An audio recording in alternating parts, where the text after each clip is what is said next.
Hi friends, అందరికీ happy Sunday. Sunday రోజు అయితే మా పిల్లలతో గిట్లుంది.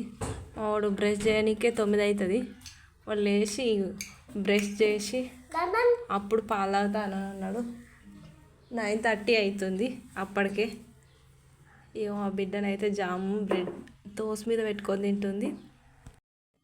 వీళ్ళ తినుడే లేటు, మళ్ళీ ఇద్దరిది కొట్టుకుని స్టార్ట్ అవుతుంది. ఇక ఇద్దరికి ఒకటే బొమ్మ కావాలంటారు, ఇద్దరికి ఒకటే తోసు కావాలంటారు. ఇక తిన్నర అయిపోయిందా. ఇక ఇప్పుడు ఇవాళనైతే డోర్ మీద డ్రాయింగ్ ఎత్తురు. ఇక్కడ అదేంది దీన్ని మన తెలంగాణ భాషలో అయితే సింగిడి అని, తెలుగులో అయితే ఇంద్రధనస్సు అని. ఇది అదన్నమాట. మొన్న ఒకరోజు ఇక్కడ ఇంద్రధనస్సు వచ్చిందని ఇక దాన్ని చూసి ఇక డ్రాయింగ్ వేసి స్టార్ట్ చేసింది నా బిడ్డ. ఇంద్రధనస్సు, ఇల్లు, చెట్లు, రుత్విక, మమ్మీ, డాడీ అని పేర్లు మొత్తం రాసేసింది. పేర్లు మొత్తం రాసేసి ఇంకా ఈ ఫొటోస్ కూడా ఆమెనే దించింది. నేను ఈలోపు అయితే అన్నం కూర వండేసిన. మా వారు బాగా మిస్ అవుతారట, అందుకని బగారన్నము టమాటా పప్పు చేసిన. ఇక దాంతో తినేసిర్రు.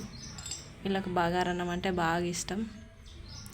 బగారన్నం పప్పు తిన్నారు. తిన్న తర్వాత ఇక పాటలు డ్యాన్స్ స్టార్ట్ చేసిర్రు. కొద్దిసేపు డ్యాన్స్ అయిన తర్వాత డ్యాన్స్ చేస్తుండగానే మనోడికి మళ్ళీ ఫోన్ గుర్తుకొచ్చింది. ఇక మళ్ళీ ఫోన్ పడితే ఈడవడరా అని చెప్పి బయటకు తీసుకొచ్చిన. బయటకు వచ్చేసరికి మంచిగా మొగులైంది, వాతావరణం చల్లగా ఉంది. బయట కూర్చుందా రా కొద్దిసేపు అని బయటకు తీసుకొచ్చిన. ఇక బయట కూర్చుంటే ఏదో ఒకటి తినడానికి కావాలని చెప్పి పాపాయ తీసుకొచ్చి, మొన్న సిద్దిపేట వెళ్ళినప్పుడు పాపాయ తీసుకొచ్చినాము. ఇక దాన్ని అయితే కట్ చేసి ఇచ్చిన. ఇద్దరు కూర్చొని తింటారు బయటనే. పొరగాళ్ళకి చదువుర్రా రాయర్రా అంటే శాత కాదు, కానీ కొట్టుకోడు తిట్టుకోడు అయితే బాగా వస్తాయి. అందరికీ బాయ్ బాయ్, హ్యాపీ సండే.